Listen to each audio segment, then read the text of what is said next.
অনিয়ম দুর্নীতি যে কাজটা বিগত সরকারের আমলে মালয়েশিয়া শ্রমবাজারে হয়েছিল, এই সরকারের আমলে এটা কোনোভাবেই প্রত্যাশিত নয়।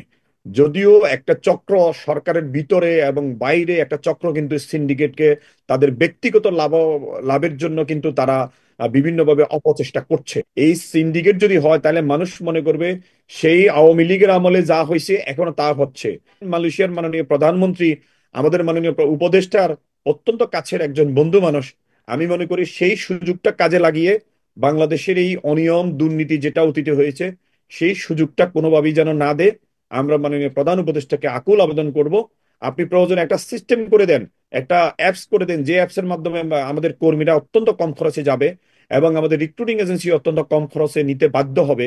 সেরকম একটা সিস্টেম আমাদের ইমপ্লিমেন্ট করে দেওয়া দরকার, যাতে সবাই উইন উইন একটা সিচুয়েশনের মধ্যে থেকে মালয়েশিয়া সমাজের অনিয়ম দুর্নীতিকে ব্যতি রেখে এবং সবাই যেন কর্মী পাঠাইতে পারে এবং কর্মীরাও যেন লাভবান হতে পারে। আমরা মাননীয় বা উপদেষ্টাকে যেমন আবার চিঠি দিয়েছি এবং মাননীয় প্রধান উপদেষ্টাকেও আমরা চিঠি দিয়েছি ও স্মারকলিপি দিয়েছি, এবং আমরা সুস্পষ্টভাবে আগে সিন্ডিকেটে কি ধরনের অনিয়ম এবং দুর্নীতি হয়েছিল সেটা আমরা উল্লেখ করেছি। সিন্ডিকেট হইলে কি অসুবিধা হবে এবং সিন্ডিকেট না হইলে কি কি সুবিধা হবে সেটাও আমরা একদম ক্লিয়ার ভাবে আমরা সেখানে মেনশন করেছি। সাথে সাথে আমরা কিছু প্রস্তাব দিয়েছি।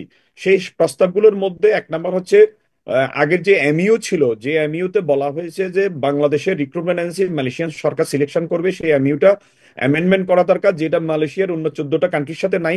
বাংলাদেশও পৃথিবীর যতটা কান্ট্রিতে শ্রমিক পাঠায় কোনো দেশে এই ধরনের এমইউ কোনো ক্লজ কিন্তু নাই।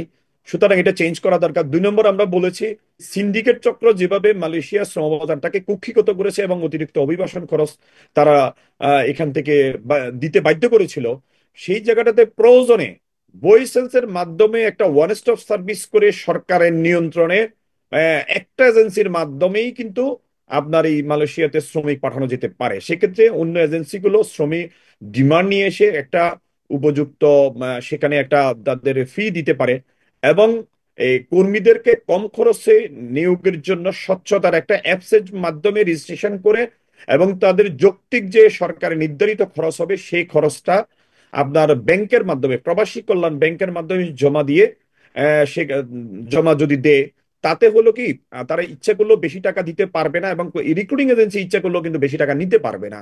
একটা যৌক্তিক যে খরচ সেটা মাধ্যমে আমার শ্রমিকেরা যেতে পারবে এবং তাদের স্বার্থ সংরক্ষিত হবে, দেশের স্বার্থ সংরক্ষিত হবে।